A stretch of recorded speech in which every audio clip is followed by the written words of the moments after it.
And we are live. Hello, everyone. This is me and Chiara, who are here for a really quick chat about what did we call it? We need to touch We need base. to touch base. And I love that we're really starting with that. So, touch Yeah, base, you know? touch base, literally. Yeah. And I remember when we were looking at titles, and I was just looking at, I've been like diving in a lot to touch. I have lately. I'm working on a book, so I'm like really diving into it. And touch is the first sense that we get, and it actually develops already after I think 8 weeks Mm. in uterus, and that's when we start to like all our sensorial little cells on our body starts to wake up. So really, touch is the first way we interact with the world, not That's from amazing. words, not from any of that. It's like through how our body is perceiving the touch of the, inside the stomach, the touch of the mother around us, the water moving, and everybody listening, Wow. just like tap into that. Like that's the first way. It's your first conversation with this universe, basically. Wow. This is amazing. And if you think, that it is quote unquote mediated through your mom's womb in a way, it's also interesting what, like, our first cushion, like, how our first cushion invite us to experience the world, and then all of a sudden, sight and all the other senses come along, and you get to have your own quote unquote reality.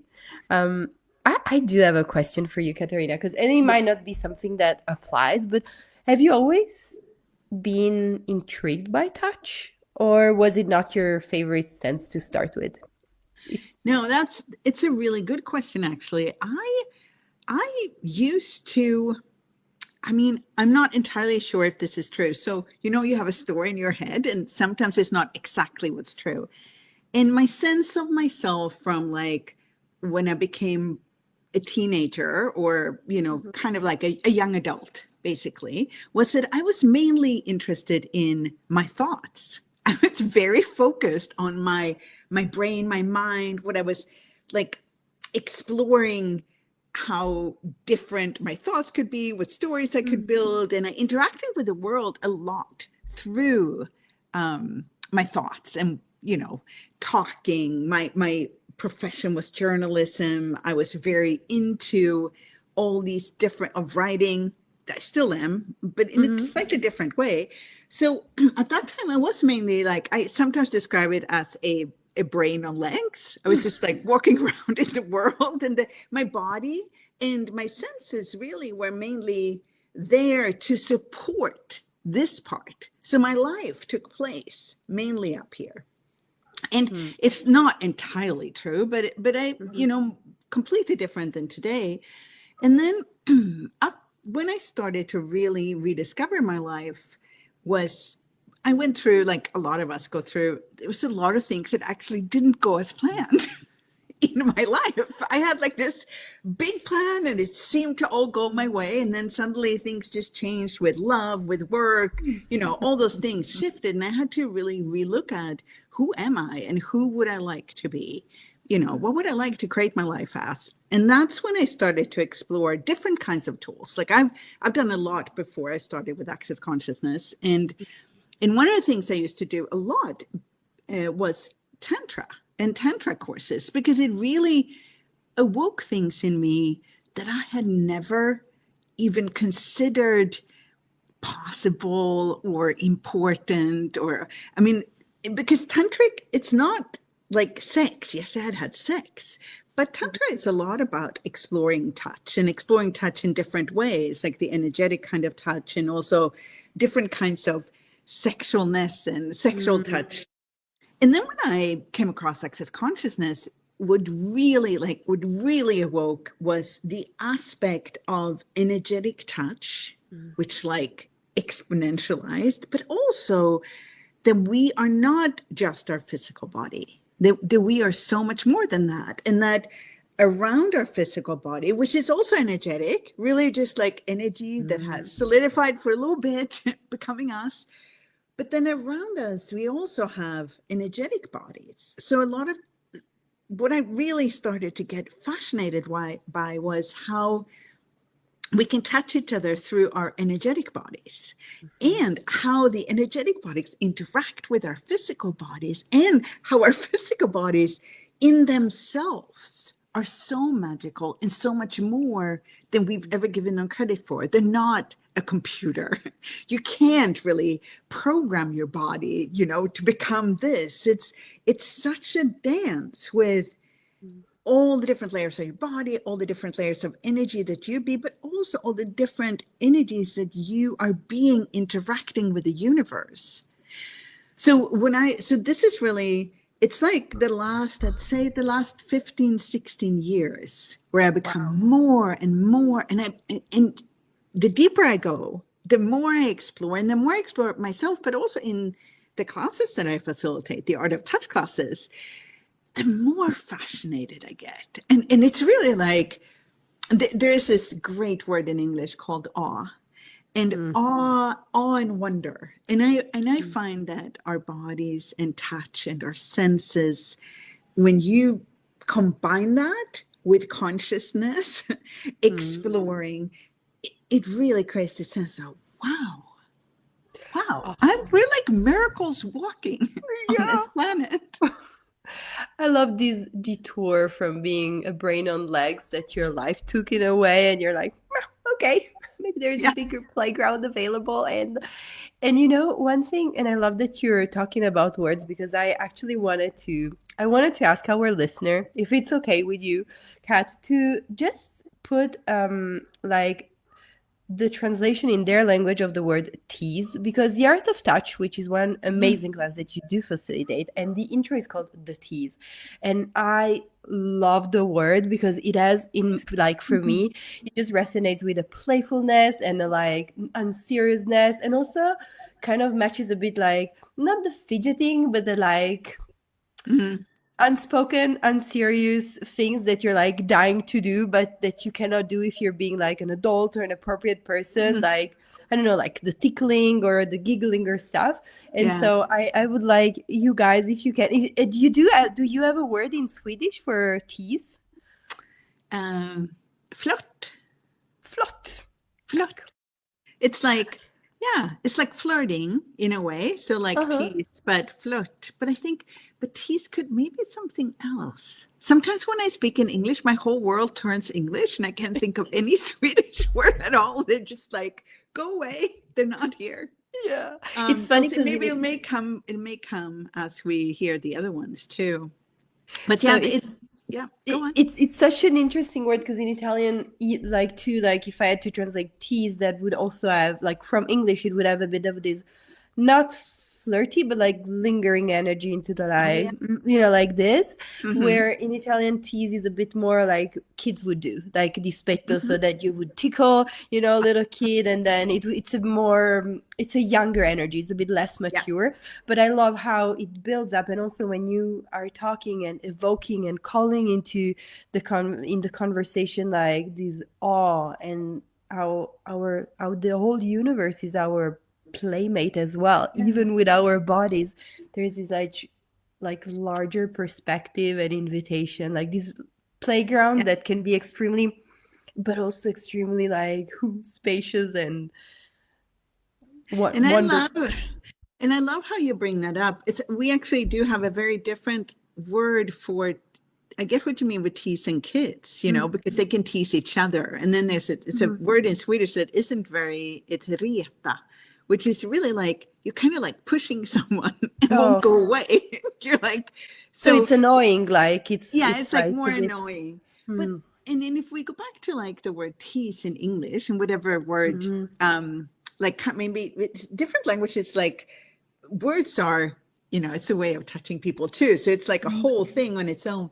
And if we go back to that, I think one of the things with art of touch and when you explore this is that the tease, like that, it's really how you open the doors. Because so much of what you were saying, if you're an appropriate person, I love that way of putting it. If you're an appropriate person, you only touch in the appropriate boxes. and you're only allowed to do it with certain people in certain ways, in Mhm. certain contexts. And today, one of the things that's happening today is because we do a lot of our appropriate interaction online. We don't even meet with people as much as we used to. And we do all of, like, we scroll. Actually, our main thing that we touch during the day is screens, which is a flat glass screen. And our body can't even, like, it doesn't, most of the things we touch, if I touch this like cloth here, it has a texture, right? So I can like, I can interact with the cloth, and my fingers will perceive and feel and all the little things here. Like, I think we have 17,000 Wow. like nerve ends just in our hands. So they can interact with this, but this is pretty dead. It's just glass. So I think that when we, it was a little bit of a side note, but back to the teas, I think when we're starting to explore touch, and when we're starting to explore what we also will bring up here a little bit, like touch hunger in a way, that tease is so important, because you're not telling somebody to move into another box. You're teasing it open by playfulness, by saying, what if you don't have to function just this way? What if this box doesn't even have these walls?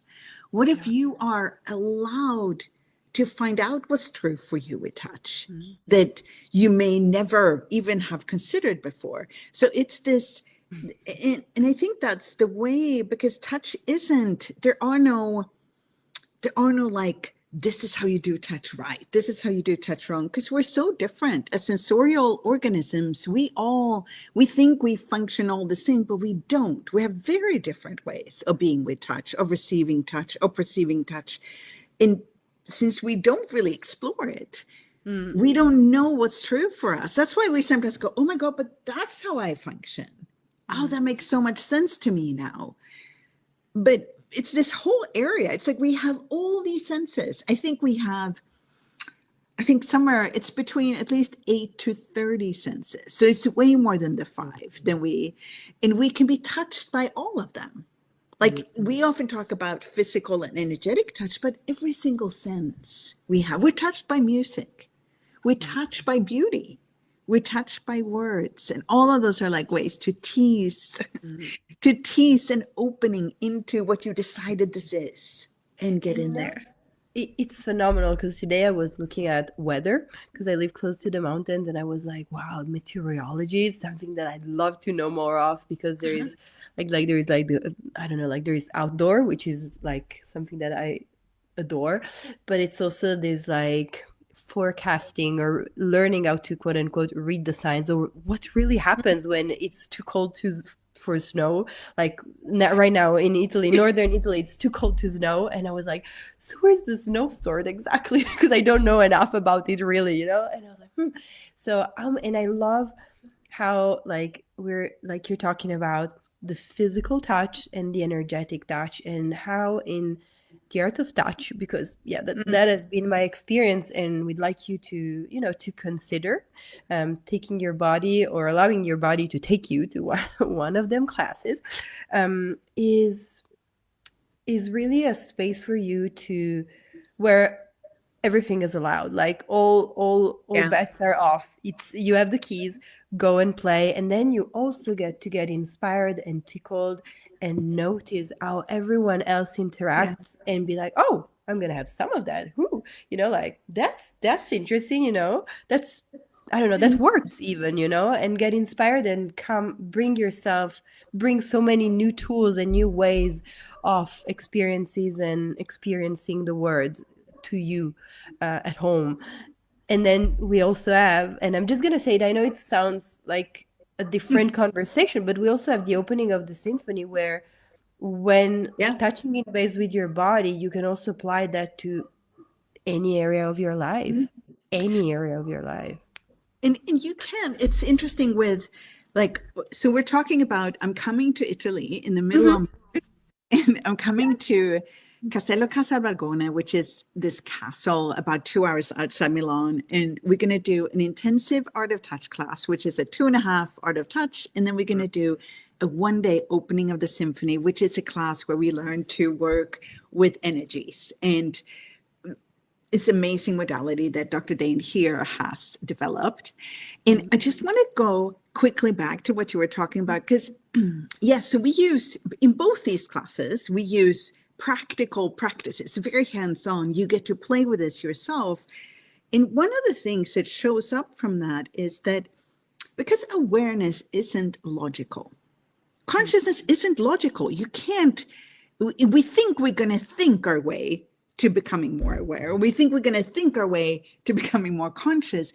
And really, it doesn't work like that, because if you could think your way there, you would already have done it. You're not like, you know, you would already have gotten there. So the key is really through our senses, through touch and through energies, we kind of bypass the logical mind. We get to our awareness, and we get downloads of awareness, and in a way quicker and way more dynamic form than we're trying to like go this long way through logic. And I know that so well, because for so long time in my life, that's the way I got to anything, through logic, through figuring out. So this way of actually allowing your senses, the energies around you, and start like looking at, so if I'm receiving this, what do I know? What do I know that no one else knows? And if I'm willing to acknowledge that, what can I choose? And the playfulness that are in these classes, where you get to play with this hands-on, it's just such a dynamic movement, because it goes so quickly when you get to tease yourself there, play there. And then we have the tools, which are so amazing. So whatever comes up, it's always a contribution. So these are, you know, two of my absolute favorite classes to facilitate, because of the tease, I guess, and the playfulness, but also the surprise, the things that people find they don't necessarily expect to find out about themselves or other people. And it's such we think it's about us. Like we often think either that we're wrong or we're right. Like and it's always about so much more than that. It's about how we interact with the whole world, and how we invite the world to interact with us. So it does come, like you say, into every single part of our life. The things that shift and change in a class like this, it will also shift and change in your workplace. It will shift and change the way you interact with your family. It will shift and change the way you interact with your kids. Because this is really, it's like two areas that are about coming fully alive. Yeah. It's funny when you were mentioning, like when you were evoking the body now with this conversation, I was like, wow, it's funny. It's like a statue. It's like a silent player that we rarely call into play and be like, hey, I would like to know what you think. Well, it's not even think, but what you know about that.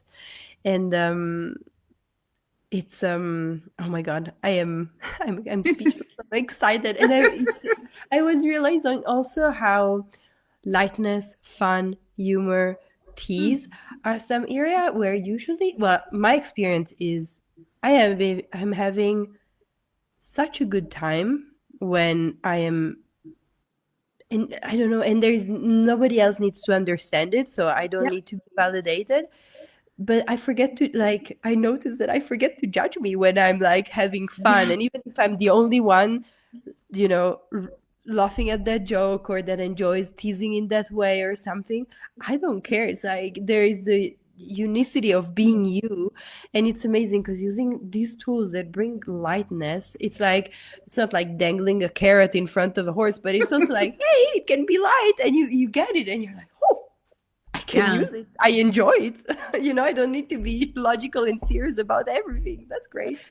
Well, I think that our bodies and touch, it brings us back to our being quite quickly. Like it's one of the quickest way to get back. And when you kind of like, oh yeah, here I am, you become present. And when you're present, you don't really have time to judge yourself. Like it's not really part of that. It's if you're being you and authentically being you, whatever we call it, and then add this, like, because when you're playing, if you're being playful, if you're teasing, to call it, you have to be present. You can't be checked out Mm. and play. It doesn't work. They don't go together. So you become present, judgment disappears, and in judgment disappearing, there's a sense of freedom that occurs that also allows the energies of awareness, the energies of consciousness to come in. Because instead of the judgment being there, there is this like free flow with the universe.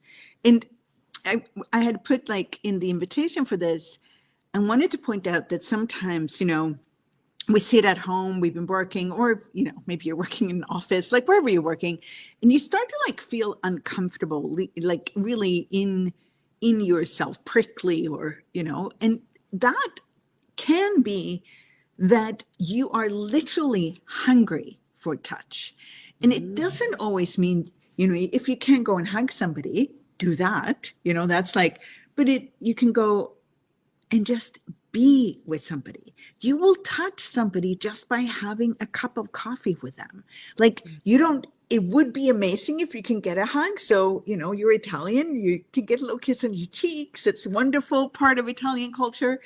But this move yourself out of this digital zone of not meeting other bodies, of not interacting with other bodies. Allow yourself to be touched by other bodies, by other energies. And because our energy bodies are way, bigger than we are, just like standing beside somebody present, not standing beside somebody looking on your phone. You're still not there. So what this really is like, it's a new way of functioning in the world where you are allowing yourself to be touched and to touch the world around you. And this prickly sense comes from not allowing yourself to fulfill this, like fill yourself up with that sensorial input that's all around us all the time.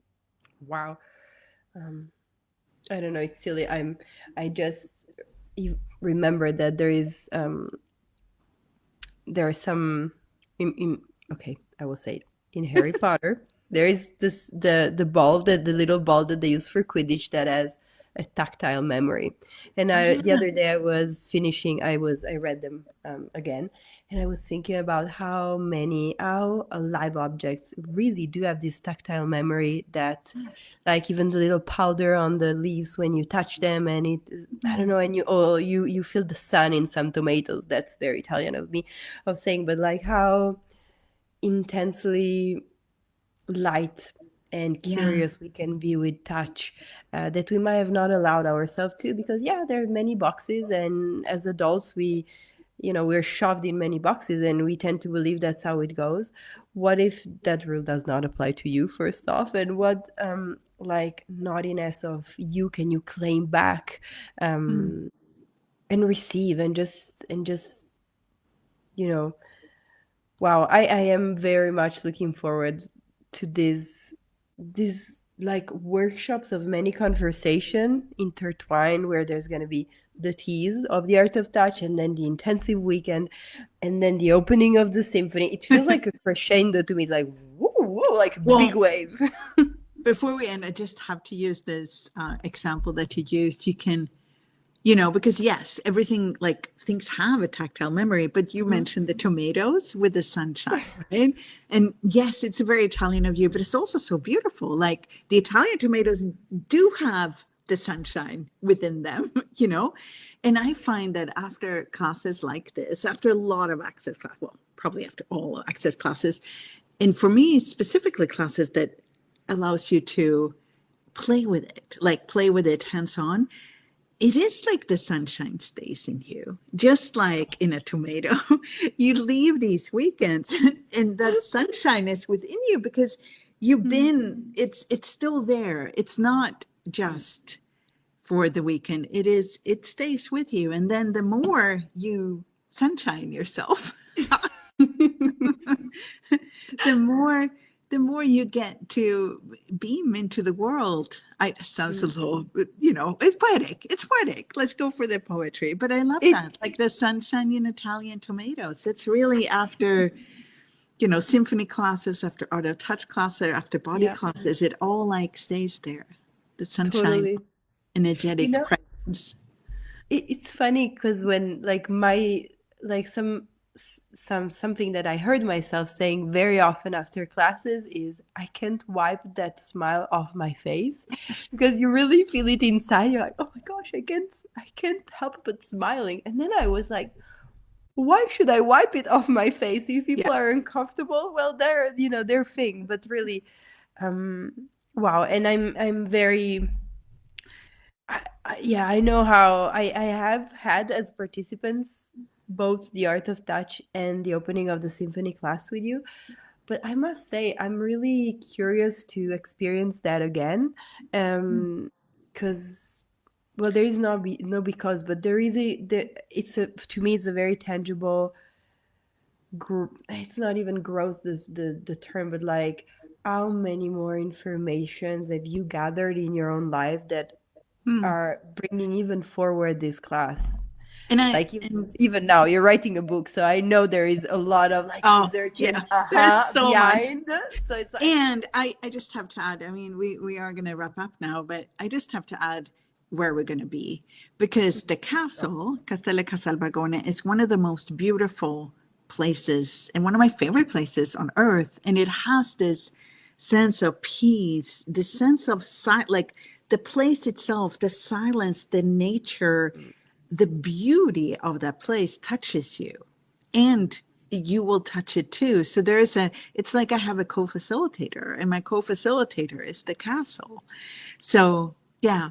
And if anyone is interested, they can go to katarinavalentin.com/Italy and check it out there and see if this is something for you.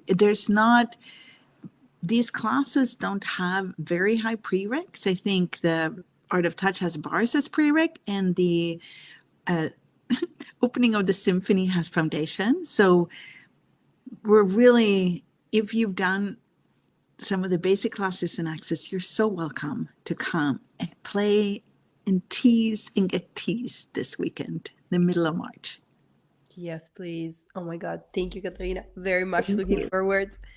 And wow, how do we get so lucky? How do we get so lucky? Thank you so much, Kiara. Thank you. And thank you, all translators. Bye, everyone.